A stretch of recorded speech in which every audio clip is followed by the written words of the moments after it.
Hello friends, welcome to our channel Indian comics universe. तो आज की कॉमिक्स है grand master robo. Grand master robo के first और सेकंड पार्ट हम ऑलरेडी पढ़ चुके हैं। आज उसका हम थर्ड पार्ट, लास्ट पार्ट हम पढ़ेंगे। तो चलिए शुरू करते हैं ग्रैंड मास्टर रोबो का लास्ट पार्ट। हवा में बने एक द्वार से निकल रहा सोने की पोशाक पहने मानव किसी कोण से इस धरती का नहीं लग रहा था। उसकी हथगोले को हवा में रोक देने की अद्भुत शक्ति भी इस बात की पुष्टि करती थी। ओह, एक और नई घटना, मेरा तो सिर घूम रहा है। लेकिन अग्निमुख साफ तौर से इस अद्भुत मानव को जानता था। तुम तुम तुम यहां पर भी आ पहुंचे? यह नहीं हो सकता, नहीं हो सकता। मैं तुमको ले जाने आया हूं अग्निमुख। तुम जानते हो कि हम तुमको जाने नहीं दे सकते। नहीं, जब तुम मुझे नहीं ले जा सकते, अब मुझे कोई भी बांध नहीं सकता। तुम जानते हो कि तुम्हारी ये बचकानी हरकतें मुझ पर बेअसर हैं, और तुमको तो मैं अपने साथ ले जाऊंगा, चाहे तुम अपनी मर्जी से चलो या मेरी मर्जी से। ये क्या हो रहा है कार्लो? ये आदमी तो नौटंकी से भागा हुआ लगता है। कुछ भी कहो, आदमी खतरनाक लगता है, और ये हमारा काम खुद ही कर रहा है। अभी चुपचाप देखते रहो, अगर कोई गड़बड़ हुई तो हम अपनी ताकत दिखाएंगे, समझे? उधर अग्निमुख बौखलाकर अपनी पूरी ताकत से वार करने की कोशिश कर रहा था। अपनी शक्ति व्यर्थ मत करो। तुम्हारी ऊर्जा मेरे स्वर्ण पास से आगे नहीं बढ़ सकती अग्निमुख। अब तुम शांतिपूर्वक मेरे साथ चलो। समझ में नहीं आ रहा कि यह स्वर्ण मानव दोस्त है या दुश्मन, पर इतना तो साफ है कि यह अग्निमुख को साथ ले जाना चाहता है, और मैं इसकी इजाजत नहीं दे सकता। ठहरो, तुम अग्निमुख को यहां से नहीं ले जा सकते।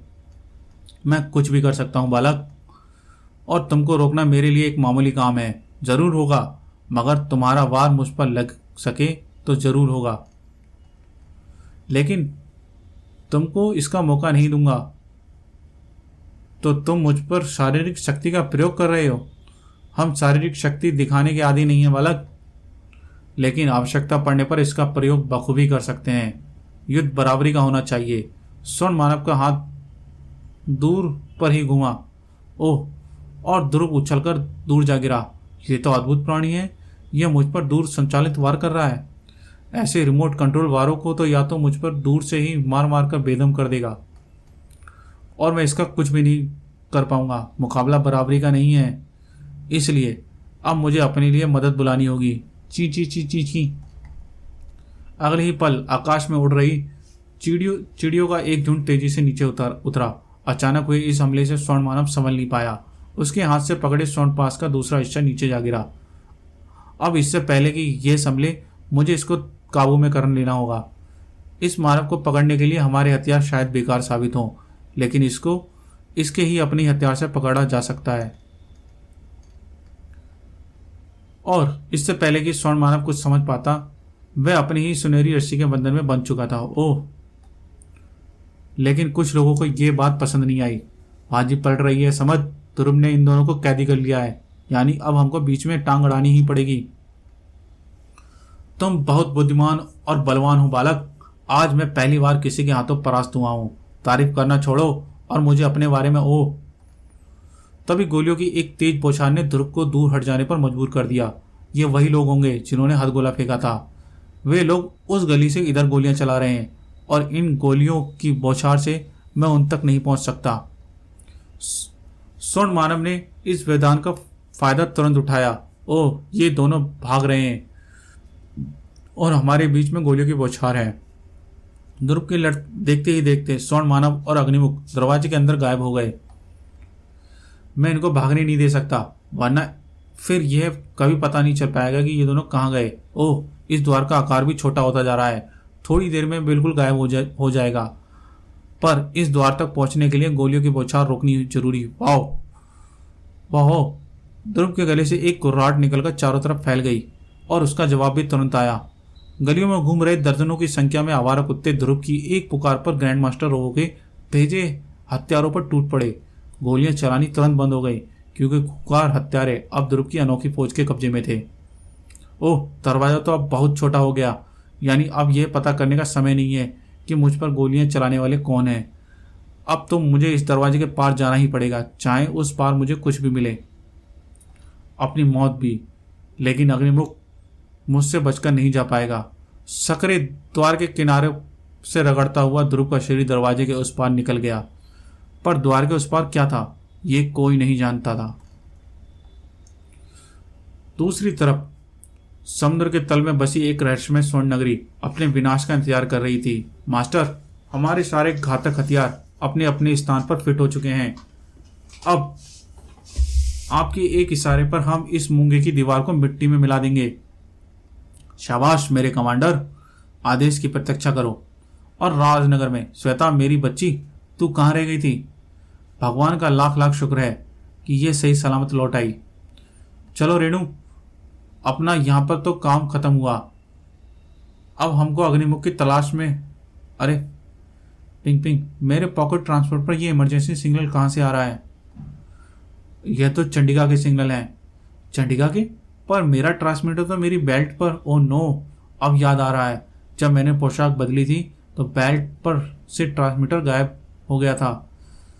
हमको इन सिग्नल के सहारे तुरंत चंडिका तक पहुंचना होगा। शायद उसने अग्निमुख को ढूंढ निकाला। हम भी चलते हैं। आओ श्वेता। नहीं मम्मी, अब मैं स्कूल ही आ गई हूँ तो थोड़ा झूला झूल कर वापस आऊँगी। तुम जाओ और फिर कार को वापस भेज देना। अभी अभी एक्सीडेंट से बचकर आई हो और तुम्हें आपको झूला झूल सूझ रहा है। जो मर्जी आए वह करो, लेकिन इधर उधर मत जाना। अब मुझे यह पता करना होगा कि वह कौन चोर है जो मेरा ट्रांसमीटर चुरा कर ले गया। मगर बेवकूफ़ गलती से बटन दबा बैठा और सिग्नल आने लगे। अब मुझे ही उसका सिग्नल जाकर बंद करना पड़ेगा। करीम और रेणु सिग्नल का पीछा करते करते समुद्र तट तक जा पहुंचे। कमाल है, ये सिग्नल तो समुद्र से आ रहे हैं। तो अब क्या तैरने की तैयारी करें? उसकी जरूरत नहीं पड़ेगी रेणु। उधर देखो, एक मोटर बोट खड़ी इंतजार कर रही है, एकदम फिल्मी स्टाइल में। अरे ये तो वही स्टार मोटर बोट है जो पीटर लेकर आया था। लेकिन ध्रुव और पीटर तो आसपास कहीं नजर नहीं आ रहे। कहीं ये सिग्नल उनके ही तो नहीं है। हो सकता है मोटर बोट में ऑक्सीजन मास्क भी सिर्फ एक ही हो। आओ देखते हैं। और रहस्यमय स्वर्ण नगरी में। शाबाश धनंजय, हमको पूरा विश्वास था कि तुम इस दुष्ट अग्निमुख को वापस लाने में अवश्य सफल होगे। ये आपका आशीर्वाद है श्रीमान, वरना मुझे तो एक मानव ने बंदी बना लिया था। तभी कौन है? हे देव, यही था वह मानव। यहां तक आ पहुंचा। आचार्य है, पकड़ लो इसको। अपने चारों तरफ के नए वातावरण को देखकर ध्रुव पल भर के लिए भौचक्का रह गया, और जब तक वह संभल पाता दो जोड़ी शक्तिशाली बाहें उसे जकड़ चुकी थीं। ये तो वही स्वर्ण नगरी लगती है। लेकिन ध्रुव ने संभल से ज्यादा वक्त नहीं लिया। मैं तुम लोगों से लड़ना नहीं चाहता, लेकिन शुरुआत तुम लोगों ने ही की है और मुझे अपनी रक्षा तो करनी ही पड़ेगी। ठहर जाओ बालक, तुम ऐसे पहले मानव हो जो अपनी इच्छा से हमारी स्वर्ण नगरी में आया है।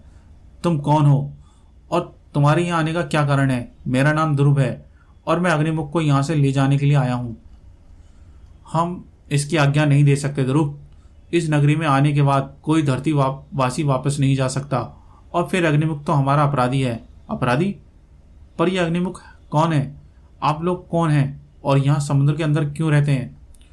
अग्निमुख कौन है, इसका उत्तर तो तुमको मालूम होना चाहिए, क्योंकि यह भी तुम्हारी तरह धरतीवासी ही है। वैसे तो हम लोग भी मानव हैं ही हैं, पर पृथ्वी के वासी हैं। परंतु हमने तो आपके बारे में कभी नहीं सुना नहीं तो पढ़ा जरूर होगा अपने पुराणों और प्राचीन कथाओं में। हमारी सभ्यताएं युगों पुरानी हैं ध्रुव। तुम्हारी धरती की किसी भी सभ्यता से लाखों वर्ष पुरानी।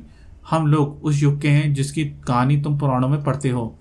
ब्रह्मास्त्र, दिव्यास्त्र, पुष्पक विमान जैसी अद्भुत वस्तुएं हमारे युग की ही हैं।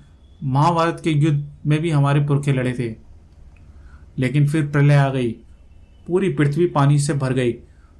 उस समय हमने समुद्र के अंदर इस स्वर्ण नगरी का निर्माण किया और यहीं पर रहने लगे।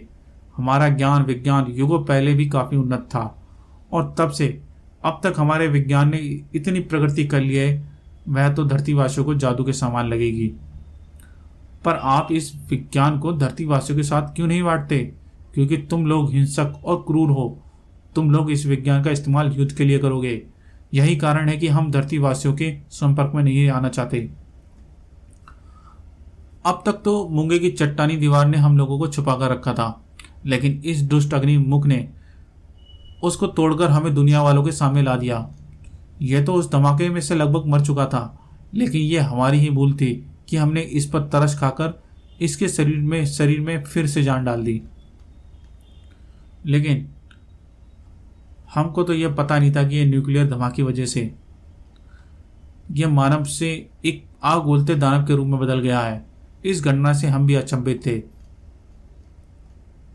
और इसका फायदा उठाकर अग्निमुख तबाही मचाता हुआ इस नगरी से भाग निकला। उसको इस विनाश के अपराध की सजा देने के लिए अग्निमुख को पकड़कर वापस लाना जरूरी था। इससे पहले कि हम इसका पीछा कर पाते, हमको सूचना मिली कि कुछ अन्य समुद्री जीव भी इस धमाके से आग बोलते जीवों के रूप में बदल गए हैं। वे हमारे लिए खतरा बन सकते थे, इसलिए हमने पहले उनको पकड़कर कैद करना शुरू किया। फिर भी एक ऐसा जीव हमारी पकड़ से बचकर भाग निकला। उसने कुछ गोताखोरों को मार भी डाला। हमारे सामने उसके खत्म कर देने के अलावा और कोई चारा नहीं था, लेकिन हमारे ऐसा करने से पहले ही ना जाने किसने उसे खत्म कर दिया। उसको मैंने ही खत्म किया था, क्योंकि उसने मुझ पर हमला करने की। अरे, मेरे स्टार ट्रांसमिट पर ये इमरजेंसी सिग्नल कहाँ से आ रहे हैं? लेकिन इससे पहले कि ध्रुव कुछ अनुमान लगा पाता, भीषण धमाकों की कई आवाजों ने पूरे स्वर्ण नगरी की कपार डाला। अरे, यह क्या है? ये धमाके मूंगे की चट्टानों के चकनाचूर होने का ऐलान थे। स्वर्ण नगरी की चारदीवारी ढह चुकी थी। चट्टानों पर लगे दर्जनों शक्तिशाली बमों ने अपना काम कर दिया था। अब हमारे रास्ते में कोई बाधा नहीं है कमांडर। शाबाश। अब हम सब इस स्वर्ण नगरी को घेर कर मेरे इशारे का इंतजार करो। सबसे पहले मुझे अकेले आगे जाने दो। क्यों कमांडर? अगर इस स्वर्ण नगरी में कोई रहता है तो हमारी कोशिश होगी कि वे आत्मसमर्पण कर दे, ताकि हम बगैर किसी नुकसान के इस नगरी पर कब्जा कर लें। वाह, क्या जोरदार आइडिया है। इसी दिमाग के कारण ही तो इनको कमांडर बनाया गया है। और स्वर्ण नगरी में हम पर आक्रमण हो रहा है। हे देव, जिसका डर हमें युगों से था वही बात सामने आ गई। इसमें घबराने की क्या बात है? हम मुकाबला करेंगे। हमने युगों से किसी के साथ युद्ध नहीं किया। हमारी युद्ध करने की क्षमता एकदम शून्य हो गई। अब हमारा विनाश निश्चित है। नहीं, मेरे रहते इस नगरी का कोई नुकसान नहीं पहुंचा सकता। बाहर चाहे कितनी भी बड़ी फौज क्यों ना हो, मैं उनको हराने का रास्ता निकाल ही लूंगा। मुझको अपने सिर्फ एक ऑक्सीजन मास्क चाहिए। उसकी तुमको कोई ज़रूरत नहीं पड़ेगी। हम तुम्हारे गले में एक ऐसा यंत्र लगा देंगे जिससे तुम पानी में सांस ले सकोगे, ठीक मछलियों की तरह। और इसमें लगे एक खास पुर्जे की मदद से तुम हमसे बात भी कर सकोगे।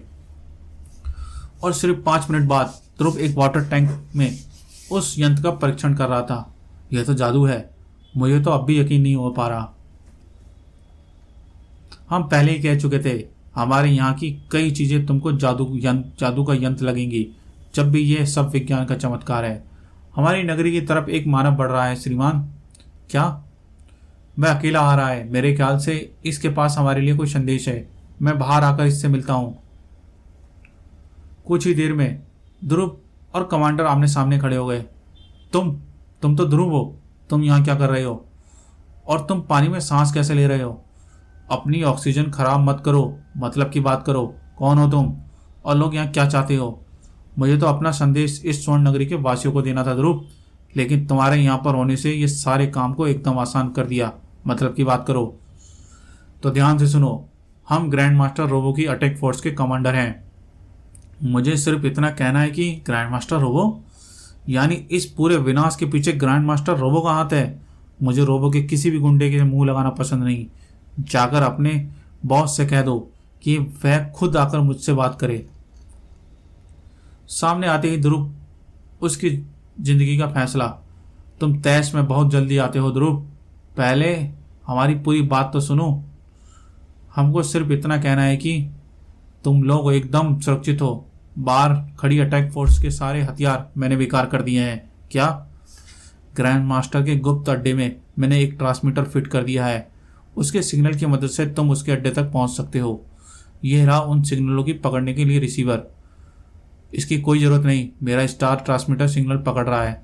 ठीक है, इससे आगे हम तुम्हारी मदद नहीं कर सकते। आगे का काम तुमको अपने आप ही करना पड़ेगा। लेकिन ये सारे भेद तुम मुझे क्यों बता रहे हो? Good bye mister Dhruv, best of luck. ये क्या चक्कर है? कहीं ये रोबो का कोई नया प्लान तो नहीं? लेकिन मेरे सामने कोई और रास्ता नहीं है। मुझे इसकी बात का भरोसा करने का खतरा उठाना ही पड़ेगा। और फिर तो ये परिस्थिति है।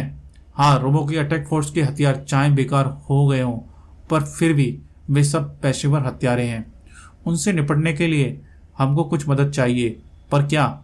हमारे पास तो ऐसा कोई अस्त्र नहीं है जो इस युद्ध में तुम्हारी मदद कर सके। है ये आग उगलते समुद्री जीव जिनको आप लोगों ने पकड़ कर रखा हुआ है। ऐसा एक भयंकर जीव इस पूरी फौज के लिए काफी होगा।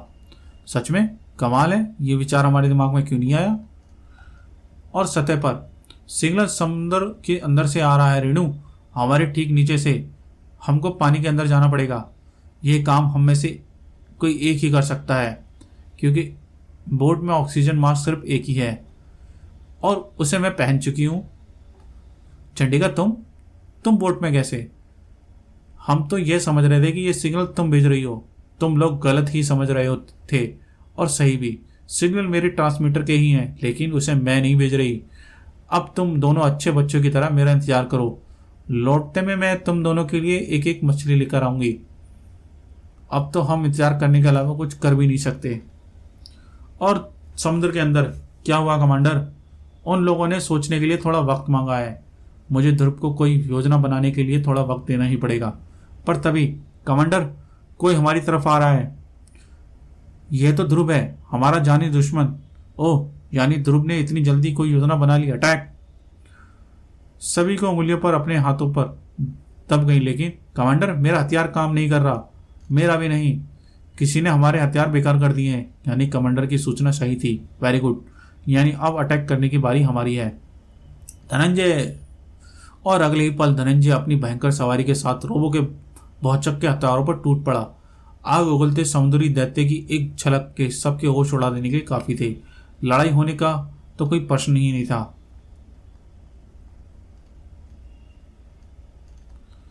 देखते ही देखते रोबो के कई गुंडे तो भाग खड़े हुए। कुछ भूखे समुद्री जीव की भोजन बन गए और कुछ डर के मारे बेहोश हो गए। लड़ाई शुरू होने से पहले ही खत्म हो गई। ध्रुव भी वहां का मोर्चा धनंजय पर छोड़कर अपने प्लान के दूसरे भाग पर काम करने के लिए वापस पलटा। ग्रैंड मास्टर रोबो की अटैक फोर्स तो गई, अब उसका अड्डा। कमांडर, अब तो तुमको मुझ पर यकीन आया ना ध्रुव?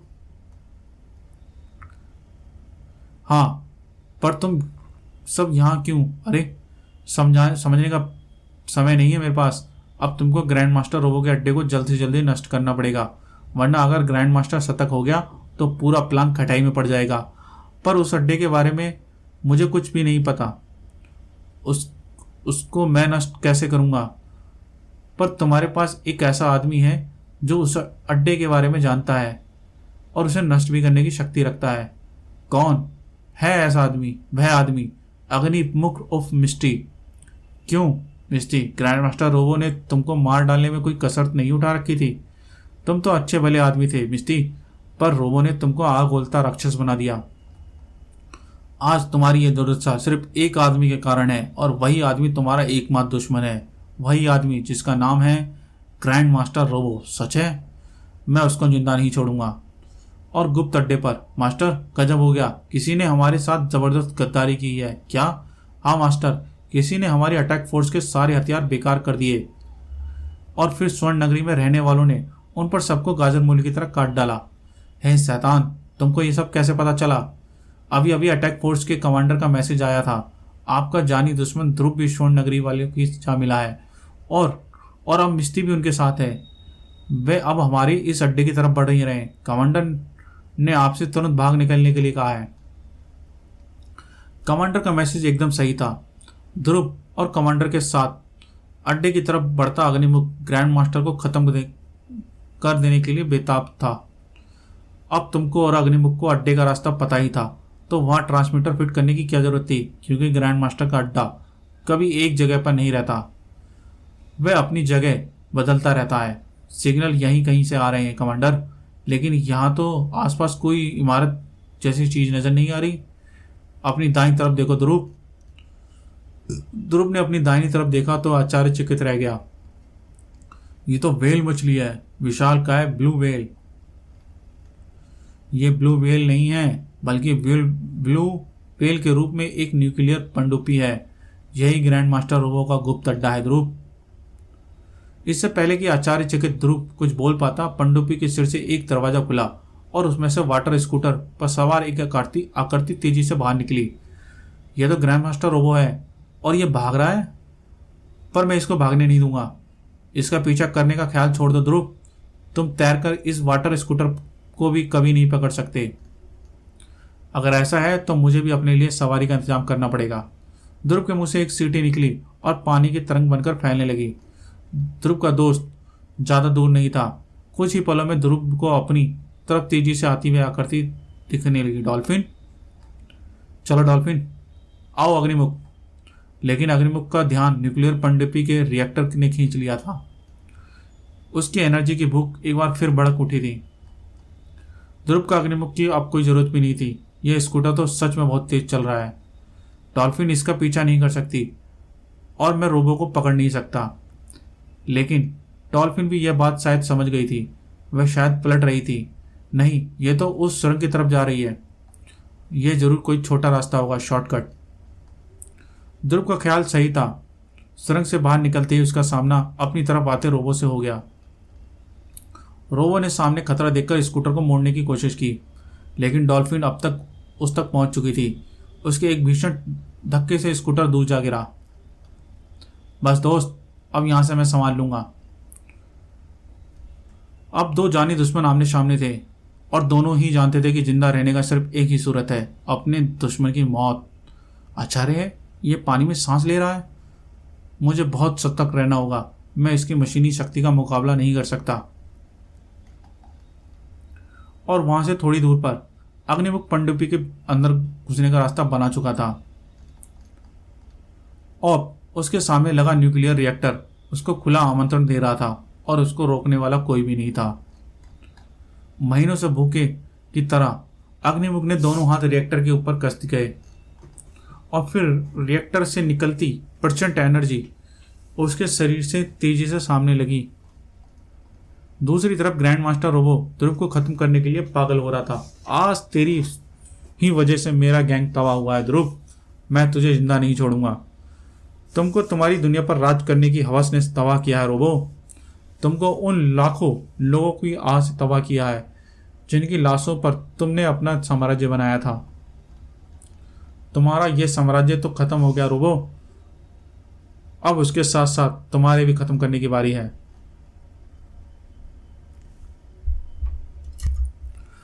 तुम्हारा वह साम्राज्य तो खत्म हो गया रोबो। अब उसके साथ साथ तुम्हारे भी खत्म होने की बारी है। मेरी नहीं छोकरे, तुम्हारे खत्म होने की बारी है। आज मेरे हाथों से बनी लाखों लाशों में से एक लाश और जुड़ जाएगी। रोबो के शरीर में मौजूद मशीनी शक्ति के सामने ध्रुव अपने आप को बेबस महसूस कर रहा था। ओह, मुझे सांस नहीं ली जा रही। ध्रुव का दम घुट रहा था और उसके चेहरे पर मौत का नीलापन उभर रहा था, लेकिन उसका दिमाग अभी भी ग्रैंड मास्टर रोबो की उस कमजोरी पर था जिससे उसका शरीर आजाद था। ध्रुव ने एक झटके से रोबो का मांस उसके चेहरे से अलग कर दिया। खेल पलट चुका था। रोबो ने घबराकर भागने की कोशिश की, लेकिन ध्रुव की पकड़ ऑक्टोपस के शिकंजे जैसे मजबूत थी। अब इसके बेहोश होने में ज़्यादा वक्त समय नहीं है। एक बार ये बेहोश हो जाए तो ओह, पीछे से एक जबरदस्त वार हुआ और ध्रुव का दिमाग अंधकार में डूबता चला गया। लेकिन अब तक सिग्नलों का पीछा कर रही चंडिका वहां तक पहुंच चुकी थी। ओह, यह क्या! चीते की तरह झपट्टा मारकर चंडिका ने ध्रुव पर हमला करने वाले को अपनी गिरफ्त में ले लिया। ग्रैंड मास्टर भागो, इसको संभलने का मौका मुझ पर छोड़ो, भागो। ग्रैंड मास्टर रोबो कुछ पलों के अचारे तक देखता रहा और फिर अपने चेहरे पर मास्क दोबारा फिट करके पानी में घनी परतों के बीच ओझल हो गया। हमको आपस में लड़ने की जरूरत अब नहीं है चंडिका। मैं तुम्हारे साथ चलने को तैयार हूं। यह यानी तुम? आवाज? हाँ, तुम ठीक समझी। अब हमें ध्रुव को संभालना चाहिए। मेरी छठी इंद्री कह रही है कि अब यहाँ पर रुकना ठीक नहीं है। और कुछ पलों बाद ध्रुव दो मजबूत बाहों के बीच तेजी से सतह की तरफ बढ़ रहा था। कमांडर की छठी इंद्रियां सही कह रही थी। अग्निमुख किसी लालची की तरह एनर्जी को अपने अंदर सोखता चला जा रहा था, लेकिन अब उसके पूरे शरीर की नसें फटने पर बेताब हो रही थीं। उसका पूरा शरीर फूलकर एक अजीब सी चमक से चमकने लगा था। उसके शरीर के अंदर एक जबरदस्त दबाव जोर मार रहा था, लेकिन उसके हाथ रिएक्टर पर कसते जा रहे थे।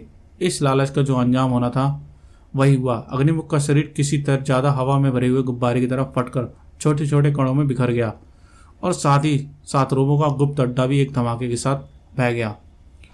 धमाके के आसपास के पूरे समुद्र के मत कर रख दिया, लेकिन अब सभी सुरक्षित दूरी पर थे। माय गॉड, लगता है कि अग्निमुख ने पनडुब्बी को नष्ट कर दिया। उम्मीद है कि उसके साथ साथ वह खुद भी खत्म हो गया होगा। अब इस मास्क को पहनने की कोई जरूरत नहीं है। नताशा, नताशा तुम यहाँ, तुम लोग इसको जानते हो? इसने कुछ देर पहले राजपुरा पावर स्टेशन में मेरी जान बचाई थी, और रोबो का सारा प्लान भी तुमने ही मुझे बताया। पर क्यों? मैं ग्रैंड मास्टर रोबो के गैंग में शामिल जरूर थी, और राजपुरा में एटॉमिक पावर प्लांट में बम बनाने की सारी जानकारी मैंने ही रोबो तक पहुंचाई थी। लेकिन चंडिका ने पावर स्टेशन पर मेरी जान बचाकर मेरे सोचने की दिशा ही बदल दी। अगर ये अपनी जान पर खेलकर मुझे न बचाती तो मेरा यह घिनौना जीवन वहीं पर खत्म हो गया होता। मैंने वहीं पर अपने इस नए जीवन को अपराध के विरुद्ध लड़ने के लिए समर्पित कर देने का निश्चय कर लिया, और मैंने वही किया। लेकिन अगर तुम मुझे स्वर्ण नगरी में ना मिलते ध्रुव, तो स्वर्ण नगरी, तुम लोग किनारे पर चलो, मैं तुम लोगों को वहीं मिलता हूँ। अरे ये ऑक्सीजन मास्क तो लेते जाओ। रहने दो करीम, तुम्हारे कैप्टन को अब ऑक्सीजन मास्क की जरूरत नहीं। पर क्यों, ये मुझे भी नहीं मालूम। और स्वर्ण नगरी में तुमने हमारी नगरी को बचाकर हम पर एक बड़ा उपकार किया है ध्रुव, इसके लिए हम तुम्हारे हमेशा ऋणी रहेंगे। ये नगरी हमारी कोई हुई सभ्यता का जीता जागता प्रमाण है धनंजय। इसको बचाकर मैंने तुम पर नहीं बल्कि अपने आप पर एहसान किया है। तुम कुछ भी कहो, परंतु तुमने सतहवासियों के बारे में हमारी विचारधारा को बदल दिया है। अब एक दिन हम समुद्रवासी धरतीवासियों से जरूर मिलने आएंगे, ये हमारा वादा है। विदा स्वर्ण मानवो, विदा ध्रुव। और फिर राजनगर में अब तुम्हारा क्या इरादा है नताशा? मैं एक ट्रेंड जर्नलिस्ट हूँ ध्रुव। अब अपराधियों के साथ मैं गोलियों से नहीं बल्कि कलम से लड़ूंगी। मम्मी जल्दी खाना दो, कस के भूख लगी है। आओ श्वेता, इनसे मिलो, ये है नताशा, एक होने वाली journalist. Hello Natasha. Hello Shweta. Oh my God, इसने तो वही बुंदे पहन रखे हैं जो चंडिका ने पहने हुए थे। यानी ये कोमल सी शरारती लड़की श्वेता ही जाबाज और तूफानी चंडिका है, और शायद ध्रुव भी इस राज को नहीं जानता। ये मेरे बुंदों की तरफ गौर से देख रही है, यानी ये समझ गई है कि मैं ही चंडिका हूँ। कुछ देर तक दोनों की एक दूसरे को गौर से देखती रही। दोनों ही एक दूसरे के मन की बात में आंखों में पड़ रही थी। घबराओ मत श्वेता, तुम्हारे राज को मैं राज ही रखूंगी। Thank you Natasha. तभी ध्रुव की आवाज ने दोनों का ध्यान भंग कर दिया। तुम्हारी एक बात मुझे अब तक समझ में नहीं है नताशा। क्या ध्रुव, तुमने ग्रैंड मास्टर रोबो से गद्दारी करने के बाद भी उसके भाग जाने में मदद क्यों की? मैं ग्रैंड मास्टर रोबो के अपराध साम्राज्य को खत्म करने में तुम्हारी मदद कर सकती थी ध्रुव, पर ग्रैंड मास्टर को खत्म करने में कभी नहीं। पर क्यों नताशा, क्यों? क्योंकि ग्रैंड मास्टर रोबो मेरे पिता है। समाप्त। तो गाइस, कैसे लगी आपको ये कॉमिक्स कमेंट में जरूर बताएं। वीडियो को अच्छी लगी तो वीडियो को लाइक करें और चैनल को सब्सक्राइब करें। बेल आइकन का घंटा प्रेस करना ना भूलें, जिससे आपको आगे आने वाली कॉमिक्स का नोटिफिकेशन मिलता रहे। तो चलिए मिलते हैं जल्दी ही अगली एक शानदार कॉमिक्स में। Thank you. जय हिंद।